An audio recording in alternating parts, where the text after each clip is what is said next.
Good afternoon, how are you?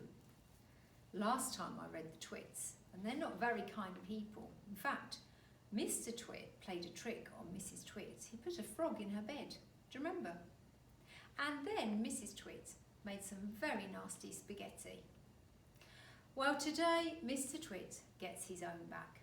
But listen carefully, because Mrs Twit comes down to find him. The funny walking stick. To pay Mrs Twit back for the worms in his spaghetti, Mr Twit thought up a really clever, nasty trick. One night, when the old woman was asleep, he crept out of bed and took her walking stick downstairs to his work shed.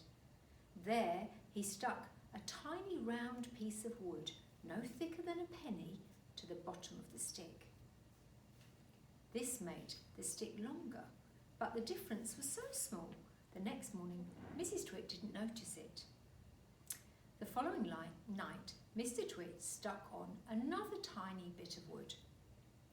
Every night he crept downstairs and added an extra tiny thickness of wood to the end of the walking stick. He did it very neatly so that the extra bits looked like part of the old stick. Gradually, but oh so gradually, Mrs Twit's walking stick was getting longer and longer. Now, when something is growing very slowly, it's almost impossible to see it happening. You yourself, for example, are growing day by day, but you wouldn't notice it, would you? It's happening so slowly that you don't even know.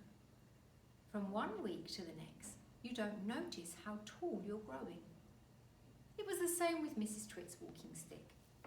It was all so slow and gradual that she didn't notice how long it was getting, even when it was halfway up to her shoulder.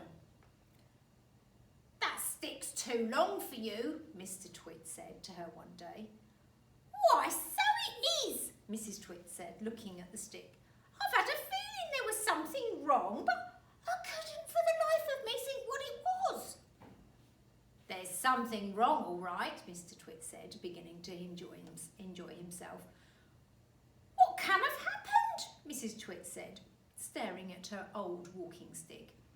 "It must have suddenly grown longer." "Don't be a fool," Mr Twit said. "How can a walking stick possibly grow longer?" "It's made of dead wood, isn't it? Dead wood can't grow." "Then what on earth has happened?" cried Mrs Twit. "It's not the stick, it's you," Mr Twit said, grinning horribly. "It's you that's getting shorter. I've been noticing it for some time now." "That's not true," Mrs Twit said. "You're shrinking, woman," said Mr Twit. "It's not possible." "Oh, yes, it jolly well is," said Mr Twit. "You're shrinking fast. You're shrinking dangerously fast. Why, you must have shrunk at least a foot in the last few days." "Never," she cried. "Of course you have. Take a look at your stick, you old goat, and see how much you've shrunk in comparison. You've got the shrinks. That's what you've got. You've got the dreaded shrinks." Mrs Twit began to feel so trembly she had to sit down.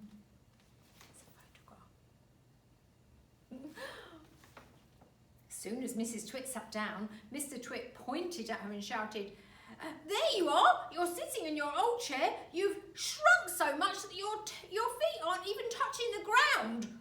Mrs Twit looked down at her feet, and by golly, the man was right. Her feet were not touching the ground. Mr Twit, you see, had been just as clever with the chair as he'd been with the walking stick. Every night when he'd gone downstairs, he'd stuck a little bit extra onto the stick. He'd done the same to the forelegs of Mrs Twit's chair. "Just look at you sitting in your old chair, the same old chair," he cried, "and you've shrunk so much that your feet are dangling in the air." Mrs Twit went white with fear. "You've got the shrinks," said Mr Twit, pointing his finger at her like a pistol. "You've got them badly. You've got the most terrible case of shrinks I've ever seen." Mrs Twit became so frightened she began to dribble.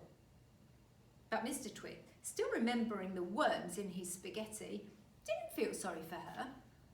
"I suppose you know what happens when you've got the shrinks," he said. "What?" cried Mrs Twit. "What happens?"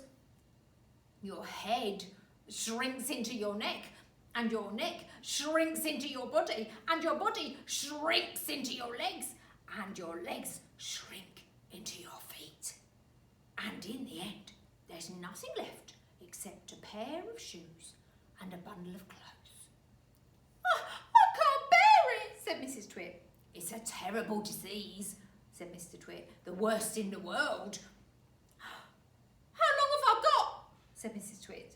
"How long before I finish up as a bundle of old clothes and a pair of shoes?" Mr Twit put on a very solemn face. "At the rate you're going," he said, shaking his head sadly, "I'd say not more than 10 days. "But isn't there anything I can do?" cried Mrs Twit. "There's only one cure for the shrinks," said Mr Twit. "Tell me," she cried. "Oh, tell me quickly." "We'll have to hurry," said Mr Twit. "I'm ready. I'll hurry. I'll do anything you say," cried Mrs Twit. "You won't last if you don't," cried Mr Twit, giving her another grisly grin. "What is it I must do?" cried Mrs Twit, clutching her cheeks.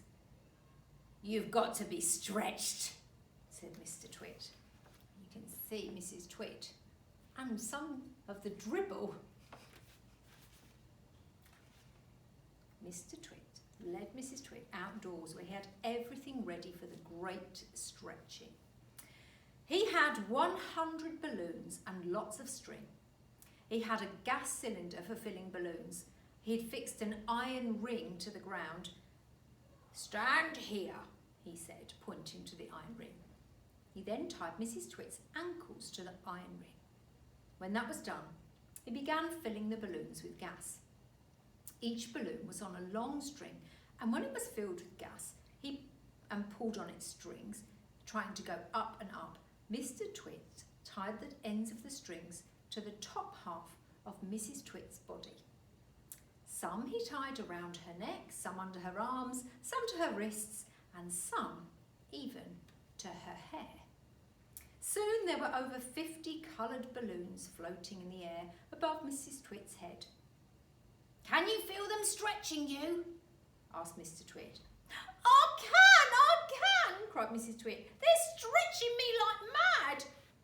He put on another 10 balloons and the upward pull became very strong. I feel a bit sorry for Mrs Twit. She was quite mean.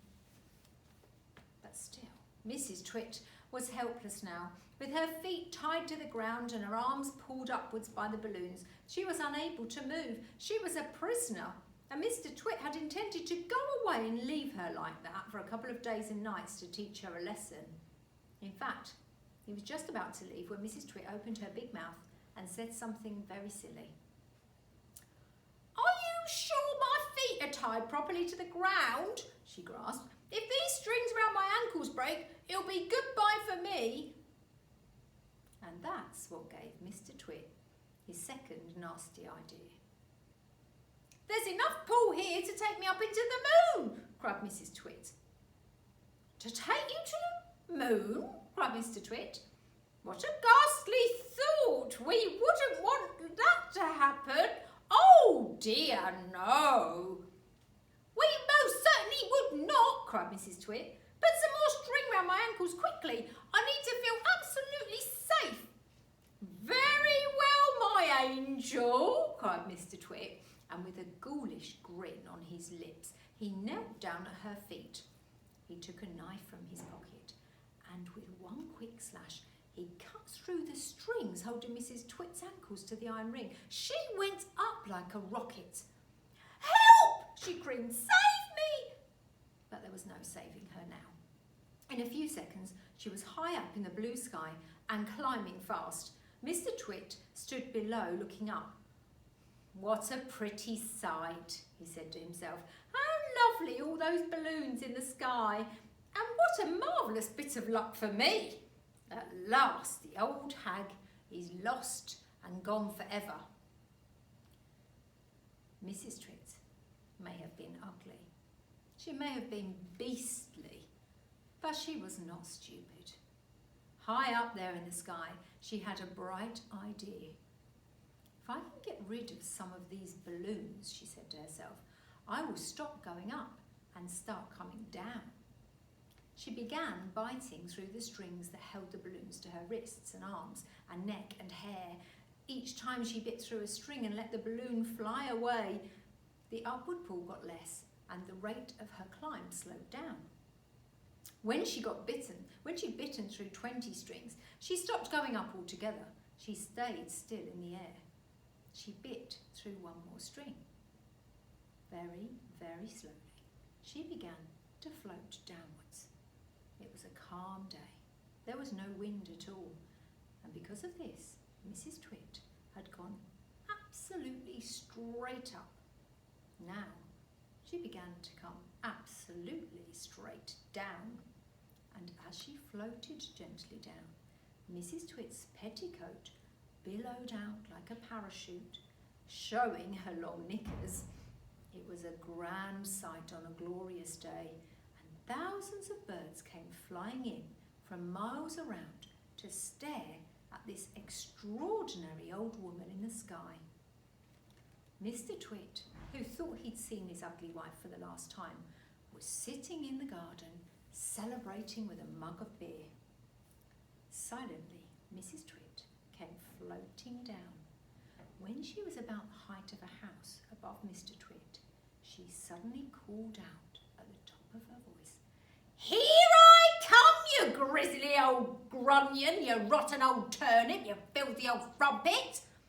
Mr Twit jumped as though he'd been stung by a giant wasp. He dropped his beer, he looked up, he gaped, he gasped, he gurgled, a few choking sounds came out of his mouth. Oh, he cried, oh, I'll get you for this, shouted Mrs Twit. She was floating right down on top of him. She was purple with rage and slashing her arm in the air with her long walking stick, which she'd somehow managed to hang on to high up all the time. I'll swish you to a swazzle, she shouted. I'll swash you to a swizzle. I'll nash you to a nozzle. I'll nosh you to a nazzle. And before Mr Twit had time to run away, this bundle of balloons and petticoats and fiery fury landed right on top of him. Well, if you want to find out what else happens in the Twits, you need to find the book in your library or in your house, or maybe online you might be able to find some of it. You can read it together at home.